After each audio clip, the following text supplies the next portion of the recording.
1. Allow me to tell you the tale of Ken and Karen, the darling couple who must think they are the ruling king and queen of entitlement. But the rain is about to come crashing down all around them because of a sleep-deprived, over-caffeinated, sick of the everyday fight and underpaid employee of Tim Hortons. Me.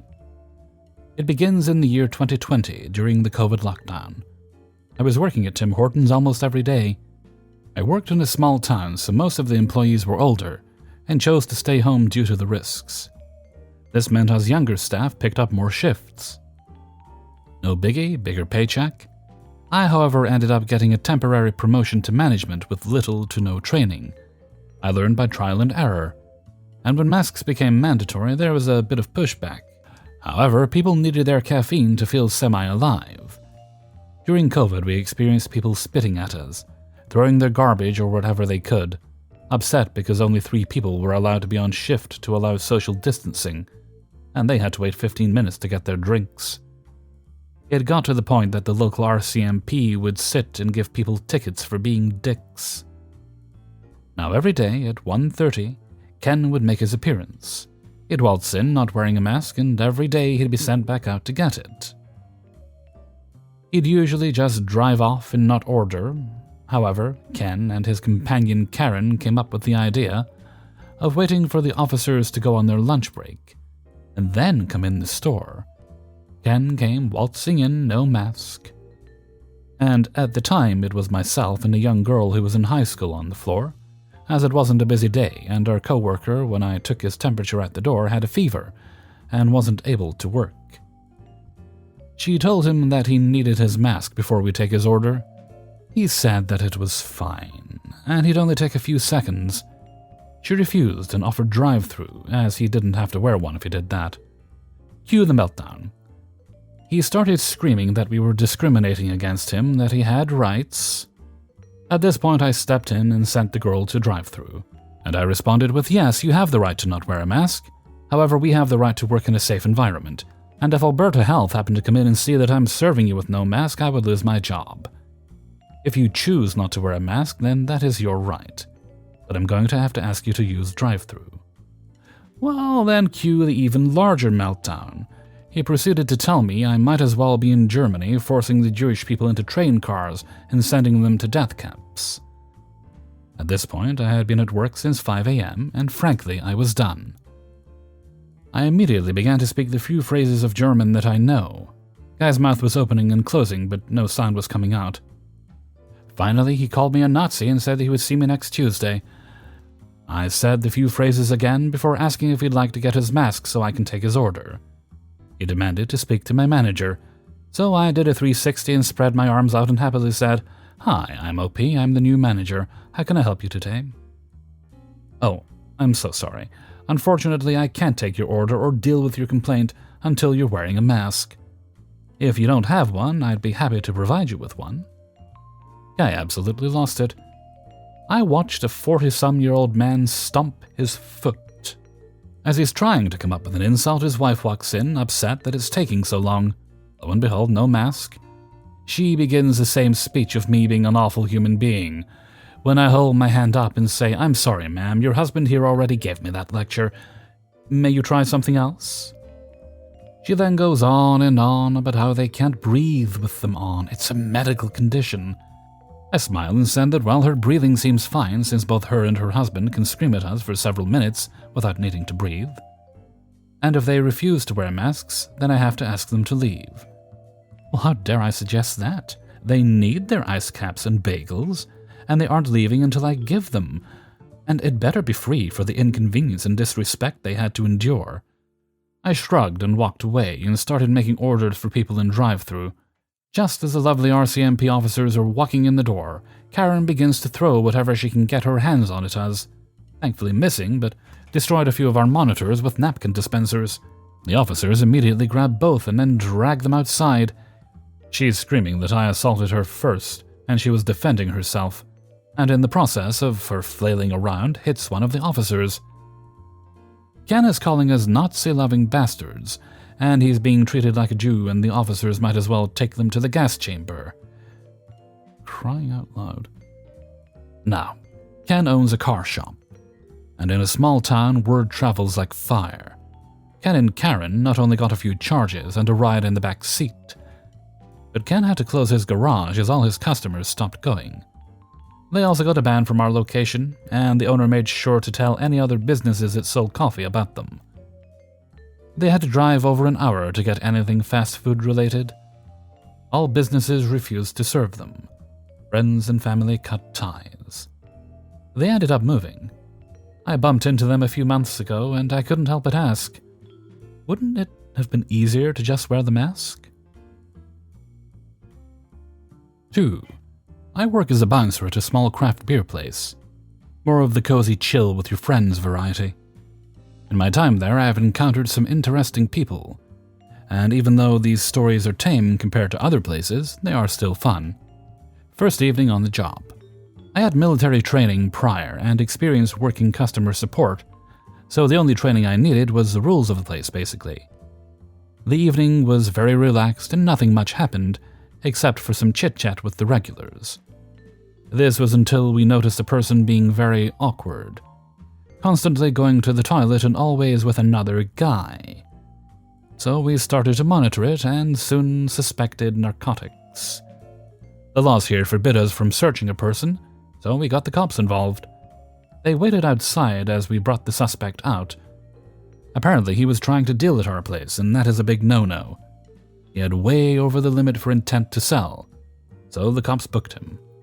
Found out later he was in the police academy, so that took a bad turn for him. A week later I had my first shift alone, same as always. Very relaxed mood, but filled to the brim, so I had to turn people away. That was until some bikers showed up. They tried, but I denied them entry. Same with the owner, he denied them as well. From their vests, I could see that they were prospects to a local 1%er club. As we denied them, they got more hostile and started to threaten us. But in the end, they left. About 15 minutes before closing, another biker from this club shows up. Turns out he was the president of that club and apologized for these asswipes. They would get punished, and we would not have any problems with them. So that was a nice turn. Then a bunch of normal drunken idiots. I had a husband park his wife outside as she was overserved and had to leave. He went back in and ordered more beer. Some guys, apparently out with work, got too drunk and had to leave, as the laws are what they are. The boss started to get all bitchy as he apparently did this kind of work in another country, and the laws there were different. No shit, you think so? Anyways, he stayed, they would never return. Next day, his employees showed up sober to start drinking again. Someone drunk, mid-20s, getting denied entry, as they were puking their guts out on the way in, and I saw, so a clear no. One then said he was the brother of my colleague. As we had become friends before, I knew he only had a sister, which I had met 2 days prior, so unless she got the most aggressive hormone treatment in history, there's no chance in hell that was true. As this is a side gig, I had some of my normal work colleagues show up as well. One got way drunk, so I told him he had to leave. He denied and pointed out I'm not a cop, so I could only act in self-defense, but not kick anyone out violently, and he did not want to leave. I told him go, or I get the cops, and he chose the cops. A patrol car was driving past, so I flagged them down and explained. These guys were happy, as this was the first thing that was not a drunk teenager, but rather a drunk senior citizen. So they got him outside, and he started to argue with the cops for about 10 minutes, until they had enough, showed him some handcuffs for the way to the drunk tank, and gave him a choice. Go home, or sleep in a little cold cell. He went home, and refuses to even say good morning at the normal workplace now. I've not had anything particularly violent happening yet, but my fair share of moms wanting to take their minor kids into a place with the strict age of 25. That argument is always fun. 3. So I'm a 19-year-old female, and I bought my car 2 months ago. But because of my university entry exams, I haven't been able to drive it for over a month. I am an extremely careful driver, and I always do things the right way. If I am not sure about something, I just don't do it. My mom is working at a place with a parking space in the city center. The beginning of their parking is starting on a sidewalk, which is naturally for pedestrians, and it is like a long 100-ish meter area, which is as wide as to park 2 cars. When I go to visit my mom, I usually stop there as I have permission. Actually, every relative of the workers have permission to stop there whenever they want. My mom called me today that she needs me to pick her up from work. I told her okay, but I had some things to do in the center, so I told her that I will come an hour earlier to finish my work, and then we can go home. She was like okay, and I did what I said. When I came to the parking lot, I saw that there was the perfect place for my car. I drive a 2010 model Toyota Aygo. It's super easy to find a place for it because it's a small car. As I'm a new driver, I still left a distance between my car and the car in front of me, just for my own peace of mind. When I got out of the car, I saw that mine was slightly out of the garage door, but the wheels were inside and pretty much, in my estimation, it didn't bother the pedestrians to pass comfortably because it didn't block their way in no means. So I went inside, greeted my mom, went to the center to finish my work, and even bought some food. As I am back from the food place, I saw a man with a pink shirt looking at my car strangely. I didn't give it a thought because my car is blue, and here in my town this is considered a strange color by senior citizens. So I explained his curiosity with this reason. There were 2 co-workers of my mom's at the front door. I greeted them and went inside to my mom's office to eat. I'm having a second bite of my hamburger when one of the co-workers who was standing at the door called me to tell me that some man is threatening to tow my car. Me being this anxious girl threw my hamburger and sprinted down to see a man filming my car with his phone and filming people who were passing on the sidewalk. I go to him and the conversation goes like this. Hey, please don't film my car unless you have a good reason to do so. Oh, yeah, I had to guess that a girl was responsible for such bad parking. Firstly, I was shocked by the misogyny here. Second, I don't even know what bad parking he meant, as my car was literally parked in a straight way, with the tires straightened up and basically everything. What are you talking about? He directs the camera at me. What will you say about blocking the whole sidewalk and making it unable to be used by pedestrians?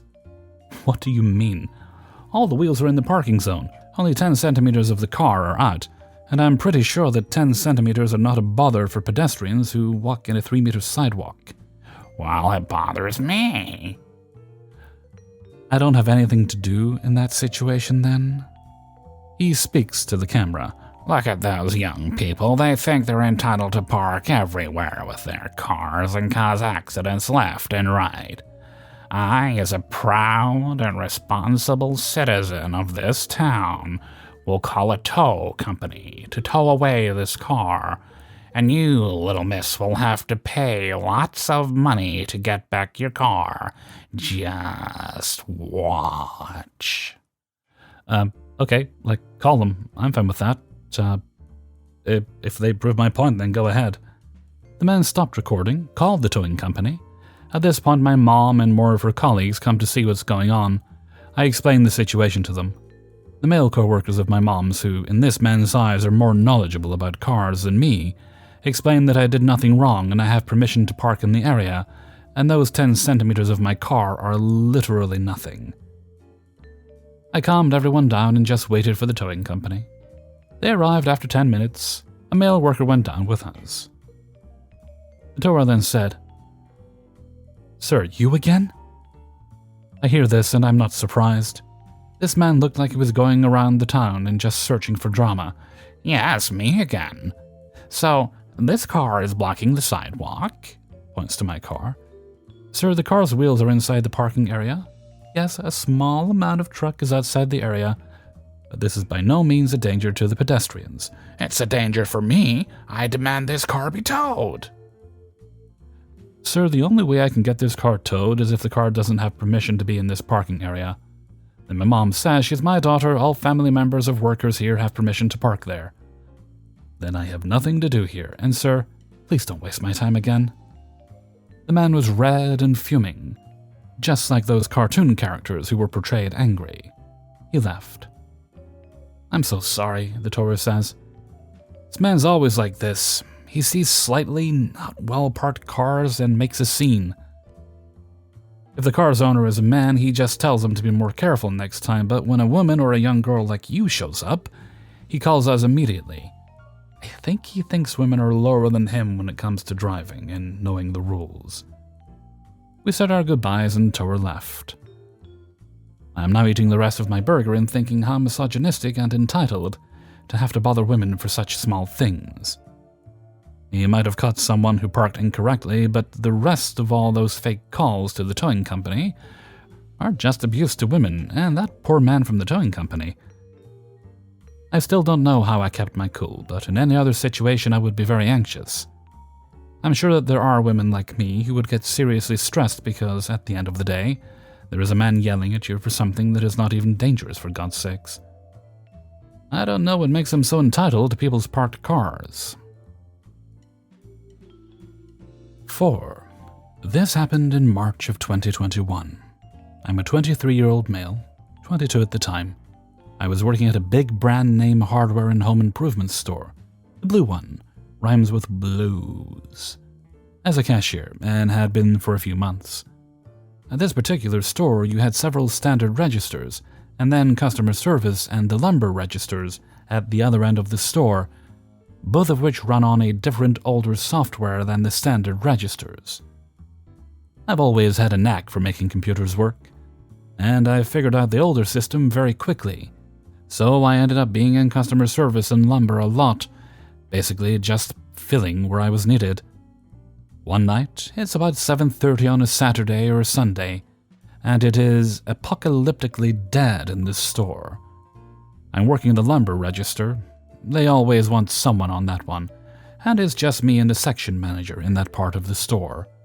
The incident in question starts when the section manager is off working product, and an older gentleman, I'd say mid-70s to early 80s, comes up, pushing a cart, with a couple of 2x4s and a couple of sheets of plywood in it, pushing it with one hand.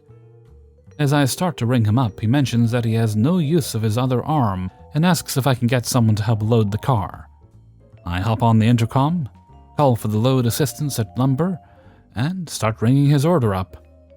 A few minutes go by, no response. I ask for load assistance again, no response.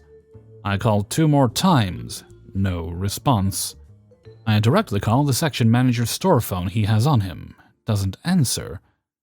At this point, the transaction's done, he's paid up, and I'm getting pissed off. So I say, screw it, pull your car around, I'll help you out. He's super thankful and goes to get the car. I open the garage door that's down at that end of the store. At this point, I will note that technically the store policy states I'm not supposed to leave my register. However, I'd had to help people load things a good 25 to 30 times in the last couple of months working there, so I didn't think anything of it. Besides, I could see the register from the loading area anyway, with the garage door open, and when I mentioned that I might have to run and ring up a customer real quick, he said he wouldn't mind. Of course, I never had to. Like I said, it was apocalyptically quiet. It takes 4 or 5 minutes to get him loaded up. He shakes my hand and takes off. As I'm walking back inside, the section manager is magically coming back to his desk, right next to the register, and the ensuing conversation went as such. Where were you? I was helping that guy load his car. You can't leave, you're supposed to call for loading assistance. I did. I don't remember exactly what was said, but the section manager cut me off and continued berating me for literally helping a disabled customer.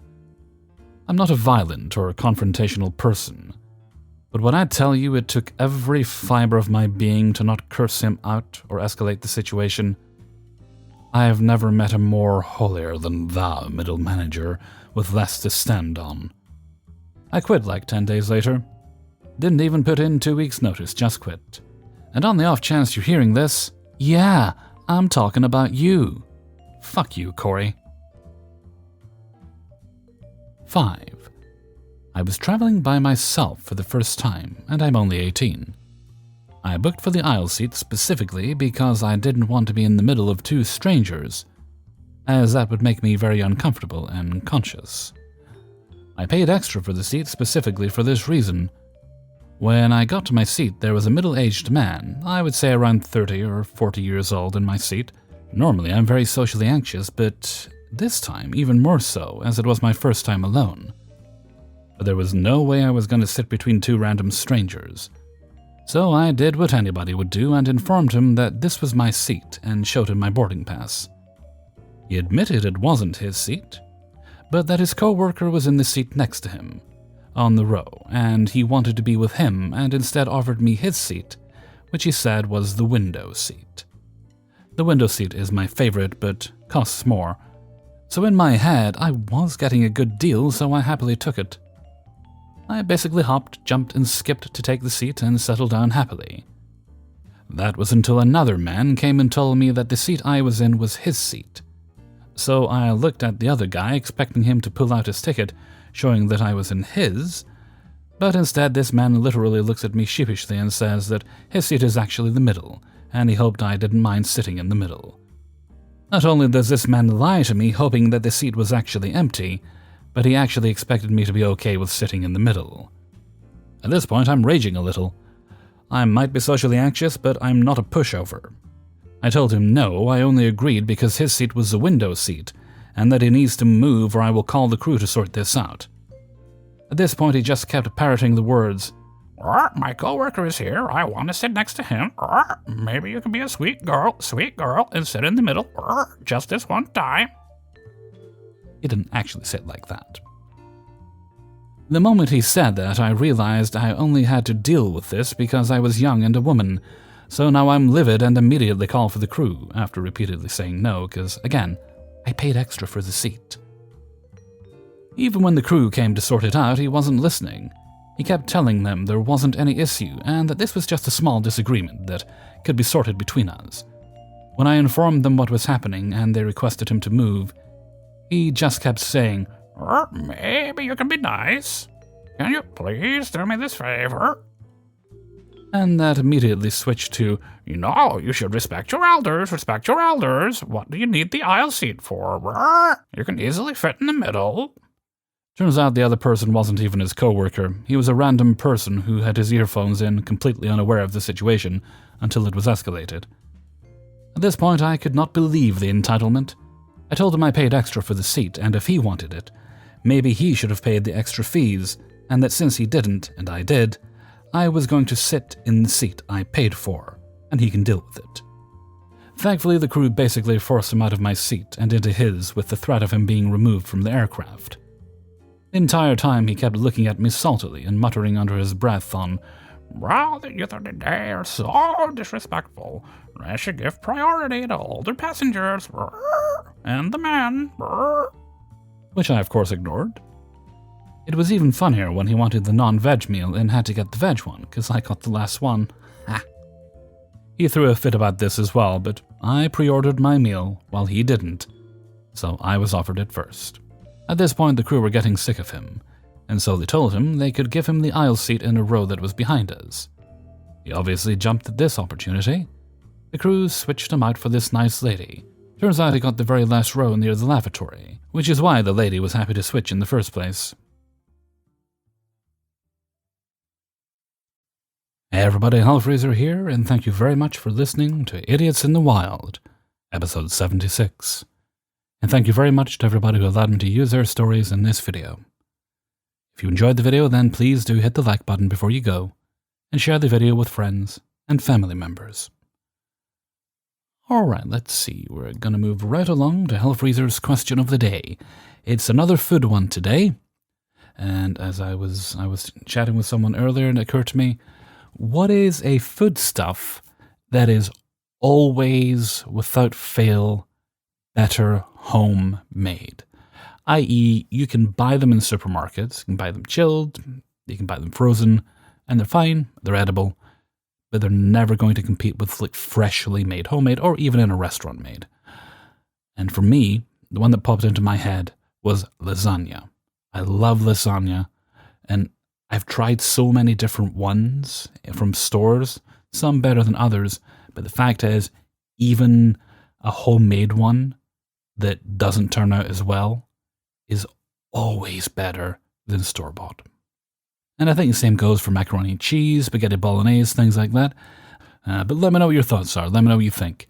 And leave your answers in a comment below. Okay, and with that, I'm going to head off for now. So until next time, thank you very much for listening, and take very good care of yourself.